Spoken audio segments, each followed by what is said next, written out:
Zombie Apocalypse.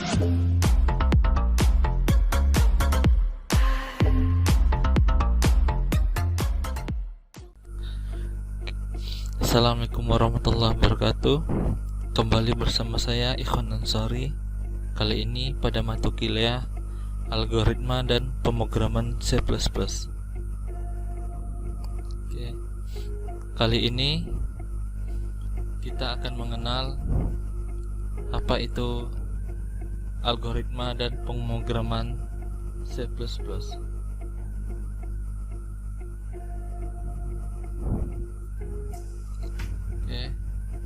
Komputer elektronik. Komputer di era modern seperti sekarang ini sudah menjadi kebutuhan untuk mendukung aktivitas yang dilakukan oleh manusia. Bentuk fisik dari komputer pun juga beragam, kompak, dan semakin praktis.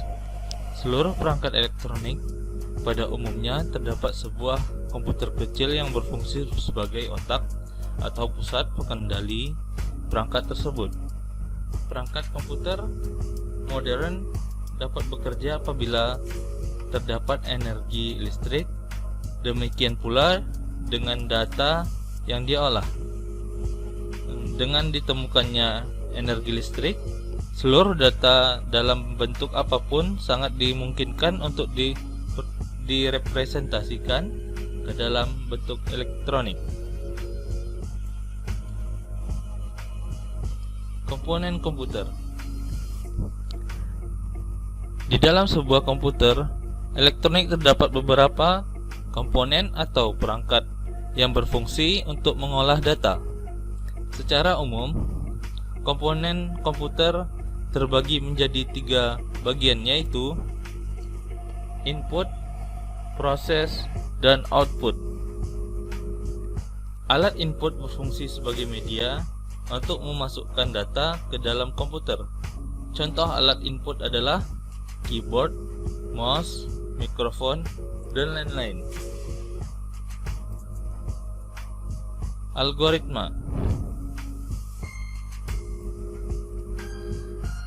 Kata algoritma diturunkan dari nama belakang seorang tokoh matematikawan Persia bernama Muhammad ibn Musa Al-Khwarizmi, lahir tahun 730-an, meninggal antara tahun 835 dan 850. Al-Khwarizmi berasal dari provinsi Khorasan di negara yang saat ini bernama Uzbekistan. Uni Soviet menghormati jasa-jasa Al-Khwarizmi dengan membuat gambar dirinya sebagai perangko. Algoritma merupakan metode yang umum yang digunakan untuk menyelesaikan kasus-kasus tertentu. Dalam menuliskan algoritma dapat digunakan bahasa natural atau menggunakan notasi matematika, sehingga masih belum dapat dijalankan pada komputer. Dalam kehidupan sehari-hari, kita sudah melakukan penyusunan algoritma untuk menyelesaikan permasalahan atau tantangan yang dihadapi. Sebagai contoh, pada saat diminta untuk membuat telur dadar, sebelum membuat algoritmanya kita perlu mendefinisikan masukan atau input dan luaran atau output terlebih dahulu, di mana input berupa telur mentah dan output berupa telur dadar yang sudah matang. Susunan algoritmanya sebagai berikut.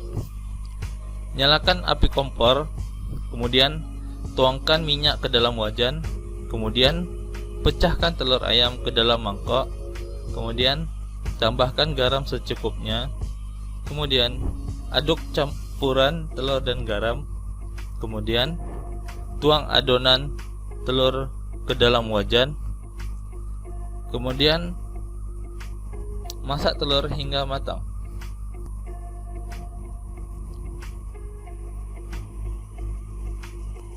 Oke, kemudian Program. Program adalah formasi sebuah algoritma dalam bentuk bahasa pemrograman sehingga siap untuk dijalankan pada mesin komputer. Membuat program seperti memberitahukan apa yang harus dilakukan kepada orang lain. Sebagai contoh, pada saat kita memberitahukan algoritma membuat telur dadar kepada orang lain, kita sudah melakukan pemrograman. Pemrograman membuat telur dadar kepada orang lain akan lebih mudah karena orang tersebut sudah mengetahui apa itu telur dadar. Pada langkah yang ketiga, diminta untuk memecahkan telur. Bagaimana cara orang tersebut memecahkan telur tentunya sudah diketahui dan kita tidak perlu menjelaskan terlalu detail.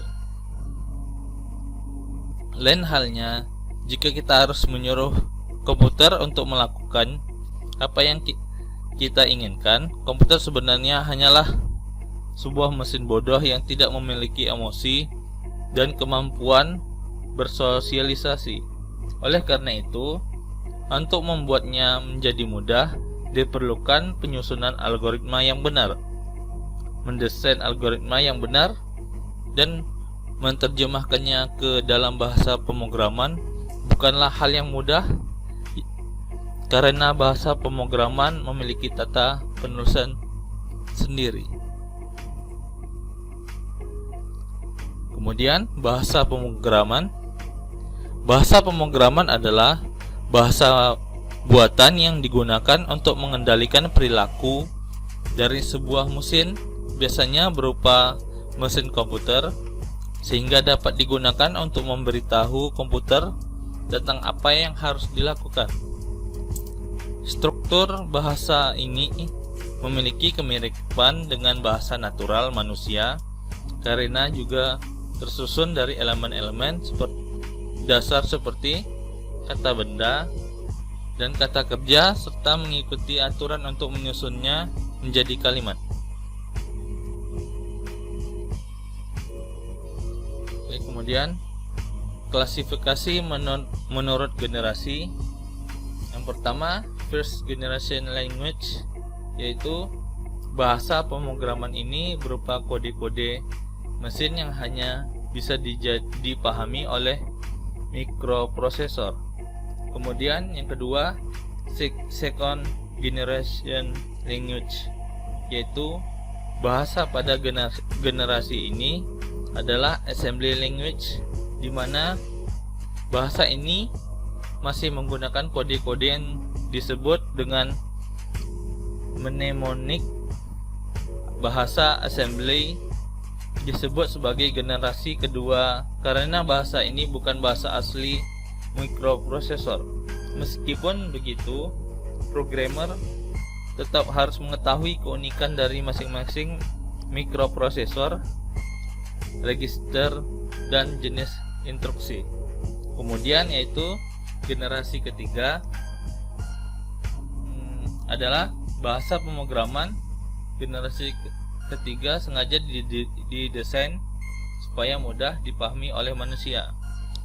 Pada generasi ini mulai dikenal istilah variabel, tipe data, ekspresi aljabar, dan sudah mendukung pemrograman terstruktur. Contoh bahasanya adalah pertama Fortran, kemudian COBOL, ketiga ALGOL, kemudian Basic, C, C++, Pascal, dan Java. Oke, generasi keempat yaitu pada generasi ini bahasa pemrograman didesain untuk mengurangi effort dan mempercepat proses pembuatan program. Pada 3GL, pembuatan pemrograman membutuhkan waktu yang lama dan mudah sekali didapati error. Pada 4GL telah menggunakan metodologi di mana sebuah perintah dapat menghasilkan beberapa instruksi 3GL yang kompleks dengan sedikit error. Contoh bahasanya ialah pertama pemrograman umum, yaitu pada Dataflex, WinDev, dan Power Builder. Kemudian basis datanya menggunakan SQL dan Progress4GL. Kemudian manipulasi data, analisis, dan pelaporan, yaitu ABAP, ABAP, MATLAB, dan PL/SQL.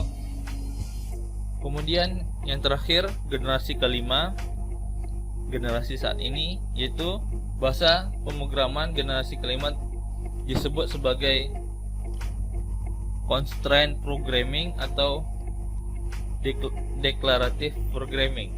Program tidak dituliskan dalam bentuk algoritma, melainkan dituliskan batas atau fakta dari sebuah lingkup masalah, sehingga program akan menghasilkan luaran dalam bentuk solusi.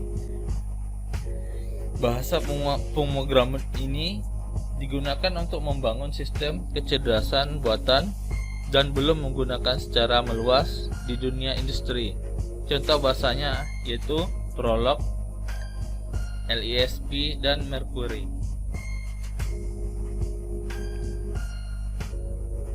Paradigma pemrograman, yaitu paradigma pemrograman merupakan sebuah cara pandang seorang programmer dalam menyelesaikan sebuah masalah dan memformulasikannya ke dalam sebuah bahasa pemrograman. Terhadap beberapa paradigma pemrograman antara lain, yang pertama, paradigma imperatif. Inti dari paradigma ini adalah menjalankan sebuah urutan perintah, jalankan satu perintah, kemudian jalankan perintah yang selanjutnya. Sebuah program imperatif tersusun dari sekumpulan urutan perintah yang akan dijalankan oleh komputer. Pemrograman prosedural merupakan salah satu contoh dari paradigma ini dan seringkali dianggap sebagai sebuah paradigma yang sama.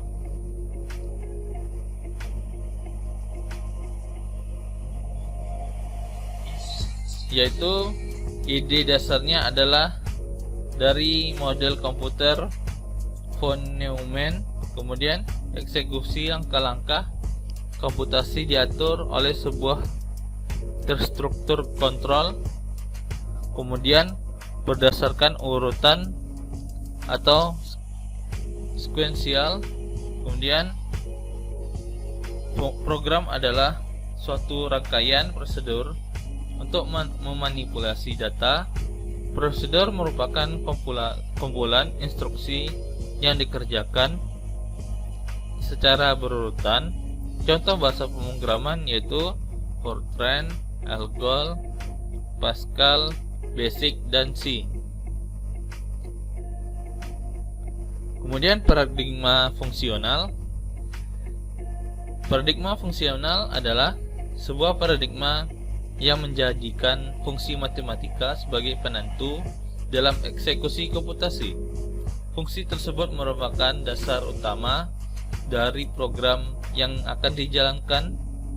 Paradigma ini lebih banyak digunakan di kalangan akademis daripada produk komersial, terutama yang murni fungsional. Keunggulannya adalah ide dasar dari matematika dan teori fungsi. Kemudian beberapa contoh bahasa fungsional adalah APL, Erlang, Haskell, Lisp, ML, OZ, dan Scheme. Kemudian ada paradigma logika. Umumnya digunakan pada domain yang berhubungan dengan ekstraksi pengetahuan yang berbasis pada fakta dan relasi. Dalam paradigma ini, logika digunakan secara murni untuk representasi bahasa deklaratif yang kebenarannya ditentukan oleh programmer, sedangkan pembukti teorema atau model pembangkit digunakan sebagai pemecah masalah. Berasal dari pembuktian otomatis di dalam intelijensia buatan, kemudian berdasar kepada aksioma, aturan, dan query. Kemudian eksekusi program menjadi proses pencairan secara sistematik dan sekumpulan fakta dengan menggunakan sekumpulan aturan. Kemudian beberapa contoh bahasa pemrograman ini adalah ALF, Frill, Gödel, Mercury, OZ, Chiao, Visual Prolog, XSB, dan Prolog. Kemudian kita masuk pada paradigma berorientasi objek. Paradigma berorientasi objek ini muncul untuk mengatasi masalah kompleksitas dari sebuah perangkat lunak, sehingga kualitas dari perangkat lunak tersebut dapat dikelola dengan lebih mudah. Caranya adalah dengan memperkuat modularity dan reusability di dalam perangkat lunak tersebut. Pemrograman berorientasi objek menggunakan objek yang interaksi antar objek dapat dalam penyusunan sebuah perangkat lunak. Paradigma ini semakin banyak digunakan karena lebih mudah dalam menggambarkan kondisi yang akan pada dunia nyata. Keunggulannya adalah ide dari interaksi antar objek yang ada pada dunia nyata, kemudian antar objek saling berinteraksi dengan saling mengirimkan pesan atau message. Kemudian terdapat beberapa karakteristik utama, yaitu abstraksi, enskapsulasi, kemudian pewarisan, dan polimorfisme. Kemudian kita masuk pada flowchart. Nah, dalam membuat algoritma diperlukan suatu mekanisme atau alat bantu untuk menuangkan hasil pemikiran mengenai langkah-langkah penyelesaian masalah yang sistematis dan terurut. Pada dasar, untuk terbiasa menyusun solusi diperlukan kemampuan problem solving yang baik. Oleh karena itu, sebagai sarana untuk melatih kemampuan tersebut, terdapat sebuah tool atau alat yang dapat digunakan, yakni flowchart. Secara formal, flowchart didefinisikan sebagai skema penggambaran dan algoritma atau proses. Oke, sekian dulu dari saya. Assalamualaikum warahmatullahi wabarakatuh.